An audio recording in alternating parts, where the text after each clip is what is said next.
There has been opposition to the bill when it was going through Congress, and now opposition to the law after it passed, from those who served on ships beyond that 12-mile limit. Yes. That think they ought to be included as well, that they may still have been exposed, and so they're unhappy about that 12-mile limit. They're not included now. So that's something that may, like with this case, have to run its course through the courts and be challenged in order for them to possibly someday be included. Would. When you look at this particular ruling and the way that this was put in place, the decision for 12 nautical miles is arbitrary. Who established the 12 nautical miles? The VA, not Congress, okay, and not the court. That was established by the VA. So that's completely an arbitrary number that they picked out of the air. Because I truthfully believe, again, it goes back to a dollar amount.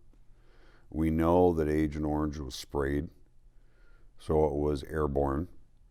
Trade winds carry a lot of that Agent Orange spray and mist offshore.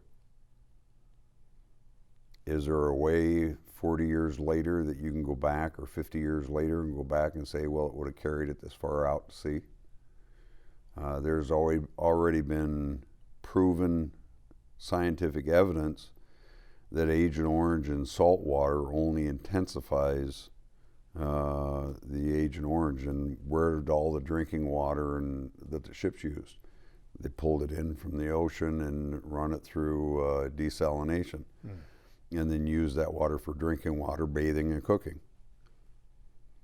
That begs a lot of questions. But again, my belief is that 12 nautical miles is completely arbitrary, and that was established by the VA, not by Congress. That may very well be challenged. I think it could be.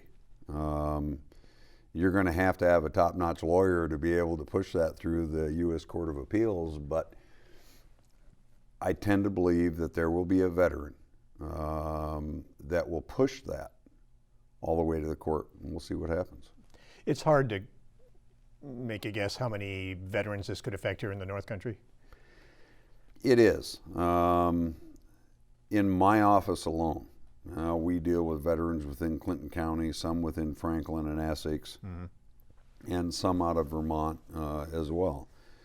But in my office alone, we've probably filed somewhere in the neighborhood of 45 to 50 claims for Blue Water Navy veterans. Is that all of them? I don't believe it is.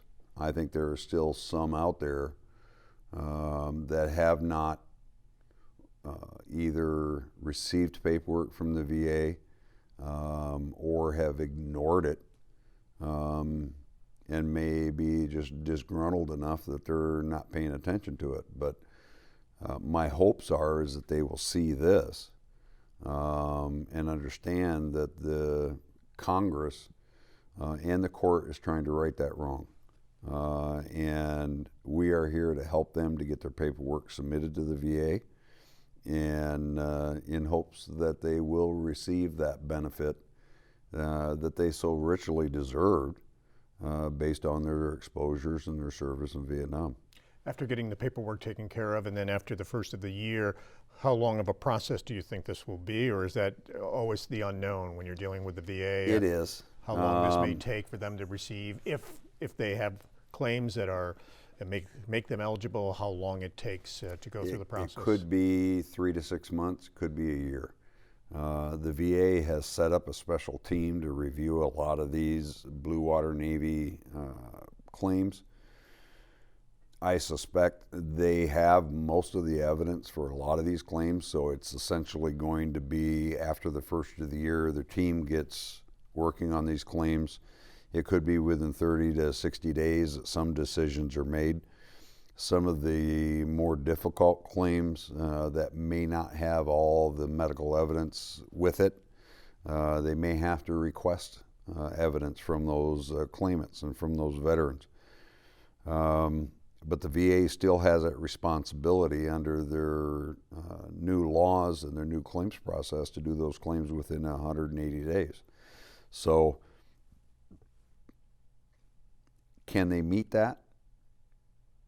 Maybe, maybe not. But we like to keep pushing the button and see what happens.